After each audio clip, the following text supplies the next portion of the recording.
अस्सलाम वालेकुम रहमतुल्लाहि व बरकातुहू। डियर स्टूडेंट्स, जो हमारा लास्ट वीडियो था उसमें हमने पढ़ा था up to simple permanent tissue. अभी जो हम पढ़ने जा रहे हैं from complex permanent tissues. Complex permanent tissues में हमें दो टिश्यू पाए जाते हैं प्लांट्स में, जाइलम एंड फ्लोएम। जाइलम क्या होता है? ये भी एक टिश्यू है। इसमें जो एलिमेंट्स पाए जाते हैं वो ट्रिकाइड्स, वेसल्स, जाइलम पैनकाइमा एंड जाइलम स्क्लेरोकाइमा। जो सेल्स होती है यहाँ पे उनके थिक वॉल्स होते हैं। वेसल्स यहाँ पे मोस्ट इम्पॉर्टेंट एलिमेंट माना जाता है जो कि शॉर्ट और वाइडर होता है ट्रेकाइड से। यहाँ पे जो मदद करता है in transporting water and minerals वो वेसल्स और ट्रेकाइड्स होते हैं जो ट्यूब लाइक यानी टेबुलर इन शेप होते हैं। In addition to transporting water and minerals, यहाँ पे जो जाइलम है एक और इम्पॉर्टेंट काम प्लांट को मैकेनिकल सपोर्ट देता है because of its tough lignified vessels. इसके बाद फ्लोएम में जो एलिमेंट्स होते हैं वह sieve tubes, companion cells, phloem parenchyma and phloem fibres. Sieve tubes जो यहाँ पे होते हैं they are tube like structures. Phloem भी ट्रांसपोर्ट करता है prepared food from leaves and takes it to storage organs, and from storage organs it conducts it to the growing tips. यहाँ पे जो materials यानी कि जो food होता है it can move in both the directions phloem में। अभी हम थोड़ा सा differentiate करेंगे between xylem and phloem। xylem जो होता है it conducts water and minerals, जो phloem होता है it conducts food। जाइलम में जो कंडक्शन होती है it takes place in one direction, और जो फ्लोएम होता है यहाँ पे कंडक्शन होती है in both the directions. Xylem में जो कंडक्टिंग चैनल्स रहती है they are tracheids and vessels, और जो फ्लोएम में कंडक्टिंग चैनल्स होती है they are sieve tubes. Xylem conduction के अलावा मैकेनिकल सपोर्ट भी देता है प्लांट को, लेकिन फ्लोएम जो है सिर्फ कंडक्शन करता है और मैकेनिकल सपोर्ट प्रोवाइड नहीं करता है। अभी इसके बाद हम पढ़ेंगे एनिमल टिश्यूज। जो टिश्यूज पाए जाते हैं इन एनिमल्स उनको हम एनिमल टिश्यूज बोलते हैं। On the basis of function they are classified into epithelial tissue, connective tissue, muscular tissue, nervous tissue. Epithelial tissue क्या होता है? ये सिंपलेस्ट टिश्यू है जिसको हम कवरिंग और प्रोटेक्टिव टिश्यू भी बोलते हैं। It grows on other tissues. It can be simple यानी कि made up of only one layer of cells, या स्ट्रेटिफाइड होगा made up of many layers of cells. Characteristics क्या है इसकी? जो सेल्स होते हैं यहाँ पे they are tightly packed to form a continuous sheet, और सेल्स के दरमियान जो स्पेस होती है वो यहाँ पे नहीं रहती है। कहाँ पे पाया जाता है epithelial tissue? Skin, lining of the mouth, blood vessels, alveoli, kidney tubules. Classification of epithelium on the base of number of layers. अगर हम इनको क्लासिफाई करेंगे, ये क्लासिफाई होता है सैंपल जहां पे सिंगल सेल लेयर होता है, और स्ट्रेटिफाइड जो बना हुआ होता है मैनी सेल लेयर्स से।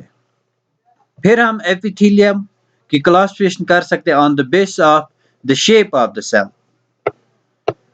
On the base of the cell shape ये क्लासिफाई हुआ है squamous, cuboidal and columnar.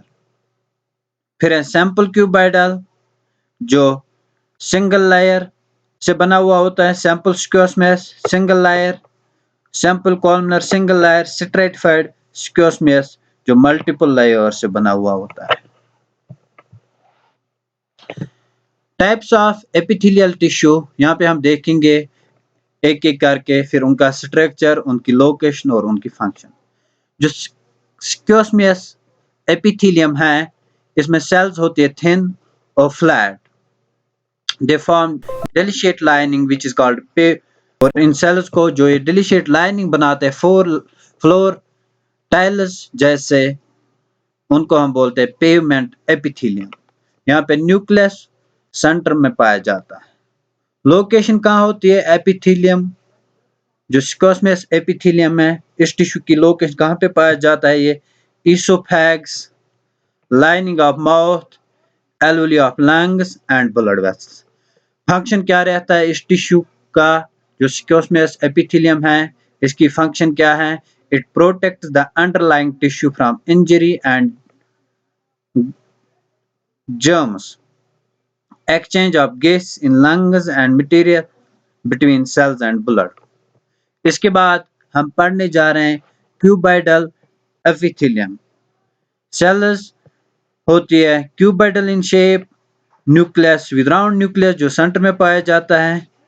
Location इनकी क्या है क्यूबाइडल एपिथेलियम, इस टिश्यू की कहाँ पे पाया जाता है, ये kidney tubules, duct of silvery glands. What are its functions? It gives mechanical support. At times, the epithelial tissue folds, forms a gland. एक gland बनाता है that secretes substances, जो कुछ substance secrete करता है। Such उस epithelium को हम बोलते हैं glandular epithelium। इसके बाद columnar epithelium, यहाँ पे जो cells होती है they are tall and less wide, pillar like आप देख सकते हो, placed side by side. Nucleus जो यहाँ पे होता है वो नियर द बेस होता है, ये आप देख सकते हो। लोकेशन कहाँ कहाँ पे पाया जाता है, inner lining of intestine, in respiratory tract, cells जो है उनमें सीलिया पाया जाता है, hair like substance that move, जो मूव करता है, and push the mucus to clear it, और जो म्यूकस होता है उसको पुश करता है, साफ करता है। Such epithelium is called ciliated columnar epithelium। Functions helps in absorption, excretion and secretion। इसके बाद है striated squamous epithelium। यहाँ पे जो squamous flat cells होती हैं, they are arranged in many layers to prevent wear and tear of parts। कहाँ पे पाया जाता है, स्किन में, टंग में, oesophagus lining of mouth. Protection, prevent and wear tear इसकी फंक्शन। इसके बाद हम पढ़ेंगे कनेक्टिव टिश्यू। कनेक्टिव टिश्यू क्या होता है, it connects various tissues together in any organ. Function binding, जोड़ना, सपोर्टिंग मदद करना, packing of organs of the body. Characteristics, यहाँ ये इस टिश्यू में कुछ ही सेल्स पाई जाती हैं, फ्यू सेल्स जो लूजली पैक्ड होते हैं, उनके दरमियान बहुत ही स्पेस होती है जिसको फिल करता है jelly like substance called matrix. Types, blood connects, ये जो ब्लड होता है it connects all tissues and organs. इसमें फ्लूइड मैट्रिक्स होता है जिसको हम प्लाज्मा बोलते हैं। प्लाज्मा में क्या क्या चीजें होती है, प्रोटीन, सॉल्ट्स एंड हार्मोन्स, जहाँ पे आरबीसी, डब्ल्यूबीसी, प्लेटलेट्स मौजूद होते हैं। ब्लड क्या करता है, it transports gas, food, hormones and waste to parts of the body. Blood के बाद दूसरा टाइप इसका ligament and tendons. Ligament tissue होता है जो कनेक्ट करता है बोन्स को, it is elastic, has strength and very less matrix। Tendons, it connects muscles, they are less elastic, fibrous tissue with great strength and more matrix। इसके बाद areolar tissue, it fills space inside the organs, supports internal organs and helps in tissue repair में मदद करता है, found between skins and muscles, around blood vessels and bone marrow। इसके बाद bone क्या बनाता है, स्केलेटन जो बॉडी को सपोर्ट देता है, and anchors muscles, it is a strong and non, जो स्ट्रॉन्ग होता है और नॉन फ्लेक्सिबल टिश्यू होता है। बोन्स बनी हुई होती है कैल्शियम एंड फॉस्फोरस कंपाउंड से। इसके बाद कार्टिलेज, ये हार्ड इलास्टिक टिश्यू होता है जो बोन से नरम होता है। मैट्रिक्स यहाँ पे सॉलिड होती है बट इलास्टिक होती है due to presence of protein called chondrin which is why, इसीलिए हम कार्टिलेज को बेंड कर सकते हैं लेकिन बोन्स को बेंड नहीं कर सकते हैं। फिर है एडिपोस टिश्यू, ये स्टोर करता है फैट, स्किन के नीचे मौजूद होता है। सेल्स यहाँ पे फिल होती है with fur globules. It acts like an insulator due to presence of fats. Thank you guys.